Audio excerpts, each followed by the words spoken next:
Alright, mga kababayan, mga kaibigan, mga katokis, mga kapots. Kamusta po kayong lahat? And once again, welcome po dito sa Simply Talkies Vlog.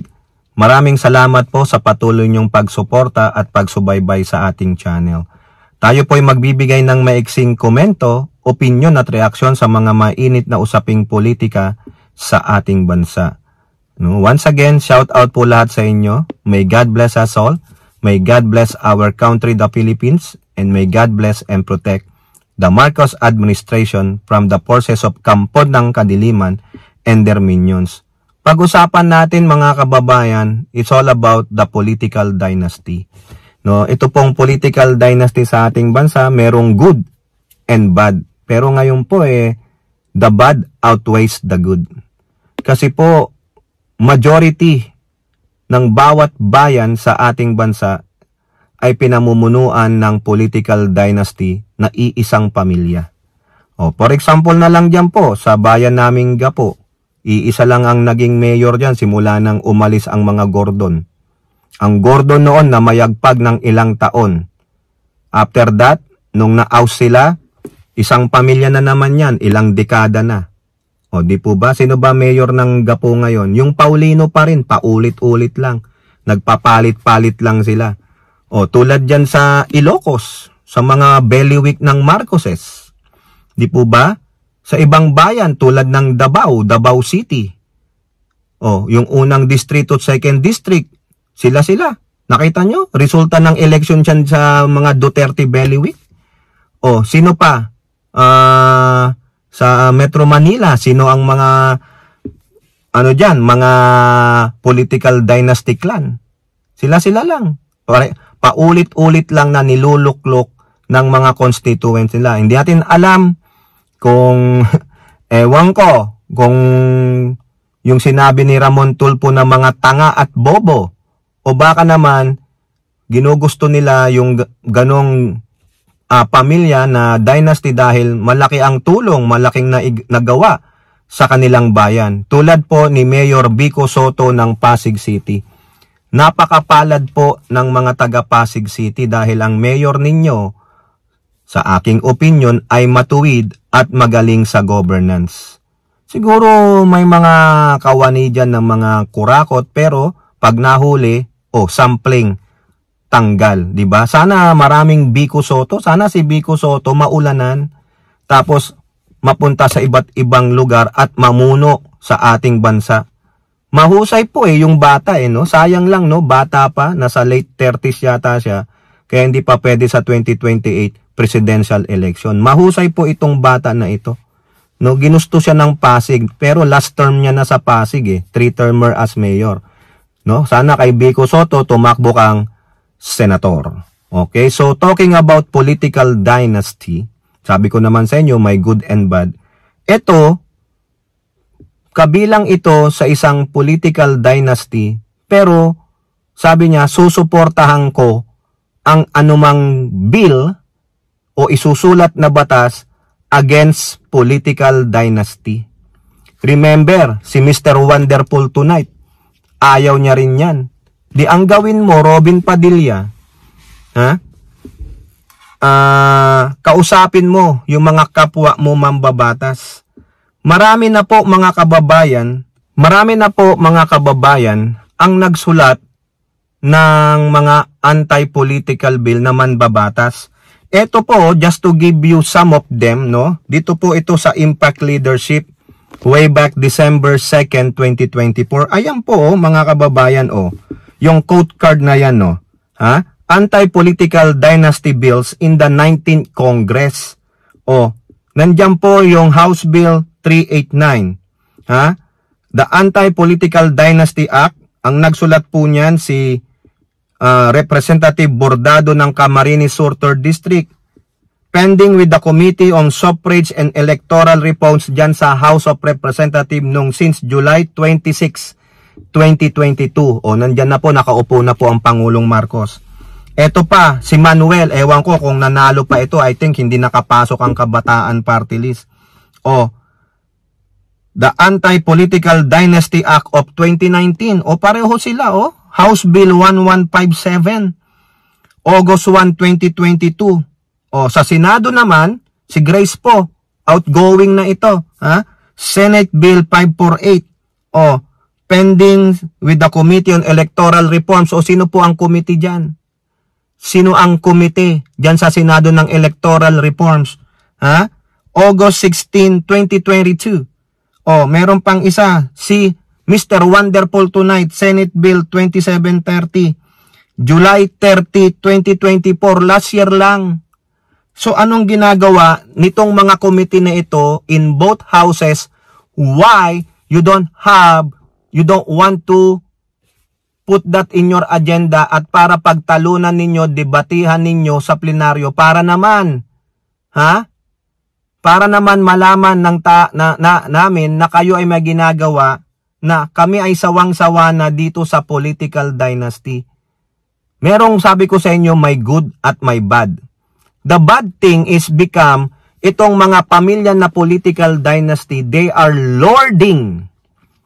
Means lording, they become kings and queens. Daig pa nila ang presidente. Hawak nila ang mga tao. Uunti kayong pamilya, tapos ito namang mga tao na ito, maambunan lang ng konting grasya, ini-able natin, nagtatakpan na ang mga katiwalaan, kasamaan ng mga political dynasty sa bayan nila, ng mga tiwali. Ano na lang, okay na yan. The pattern of impunity. Kasi tinutulungan kami. Robin Hood style Pero mas matindi pa kay Robin Hood. Nagiging hari at reyna sila.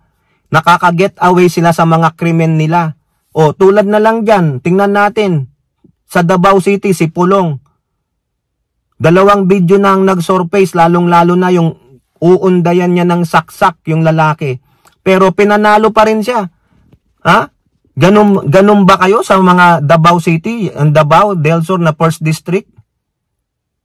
Ganun ang mentalidad ninyo, okay na yan. Okay lang yan. Sanay na kami dyan. Parang hayop lang yan. Diba? Kasi natutulungan naman kami niyang tao na yan, Robin Hood style yan Yan na lang.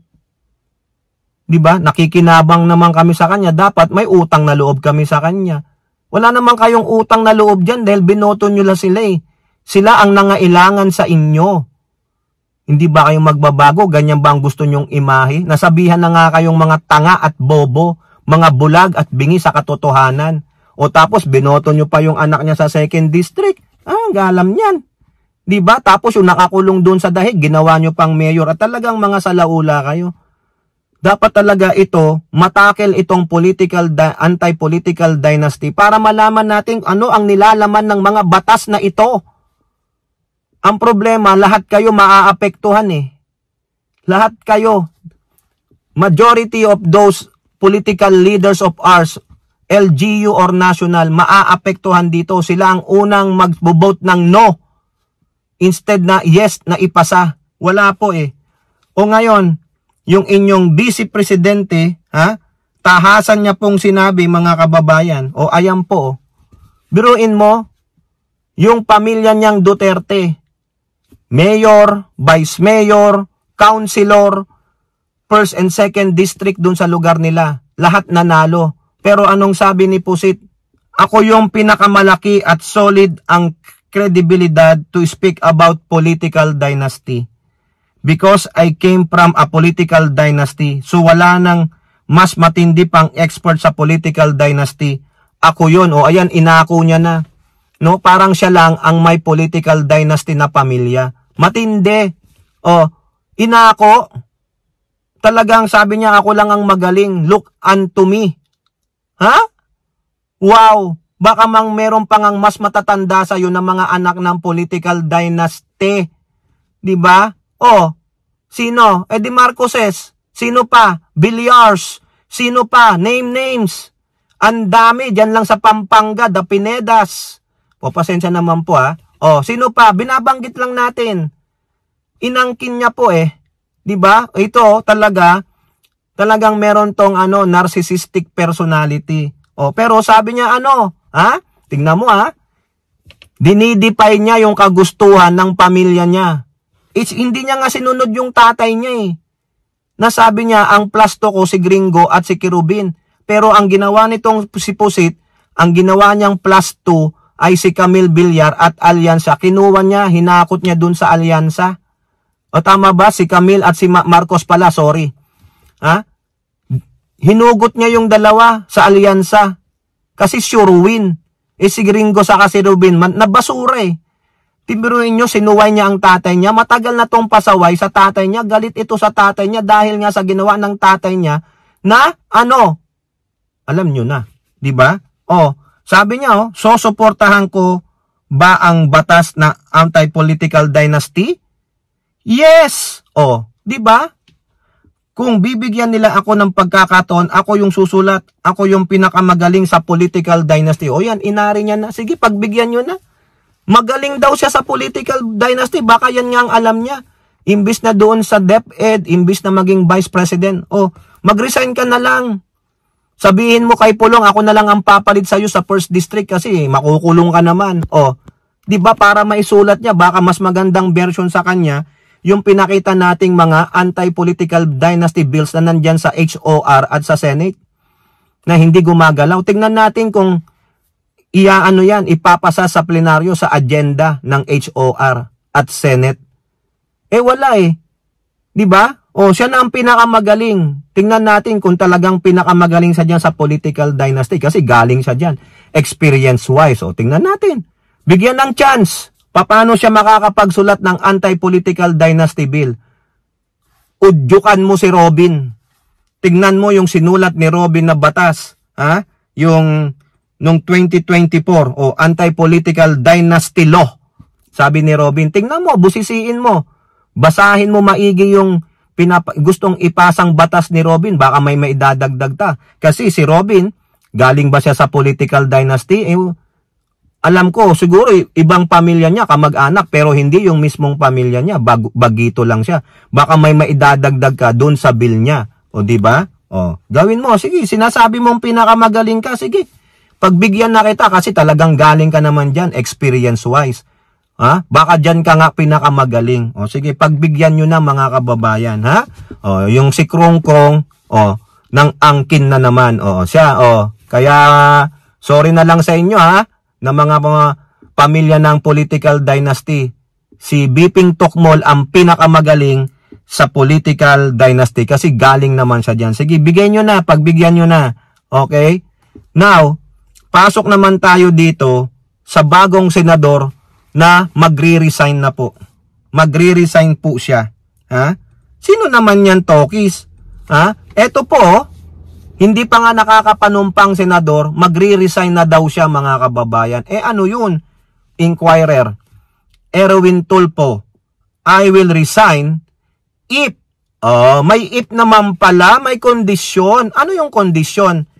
If anti-political dynasty bills get passed. Magre-resign pala si Tulfo pag yung anti-dynasty bill ay magpapasa, yung magiging batas. Wow! Paninindigan siguro yan ni Erwin Tulfo. I agree. Ang tanong, kailan maipapasa yan?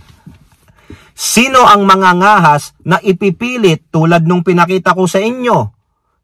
Yung pinakita ko sa inyong larawan. 4, 2 sa HOR, 2 sa Senado. Wala na si Manuel Mawawala na rin si Grace po. Kaya sabi ni Tulfo, magre-resign ako pag naipasa na ang anti-dynasty bill. Ayan po sabi ni incoming Senator Erwin Tulfo. For the meantime, ito po ang sabi dito. AXIS Representative Erwin Tulfo is among the candidates leading the said he supports proposed measures to ban political dynasty and would even step down from his post should it become a law. Aside from resigning, Tulfo said he would also convince his relatives to step down once an anti-political dynasty bills get passed. Ay, good luck, Mr. Tulfo. Good luck. Kung susunod sila sa'yo, maganda, maging presidente ka. Oo.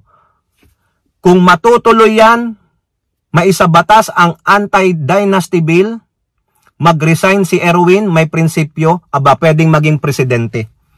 Oo. Quote, I will be supporting it. Someone already planned to file it. Meron na pong nakapile, Senator Erwin, may nakapile na all you have to do is review it and then kung may amendments, i-amend ninyo and then submit it. Di ba natenga po eh?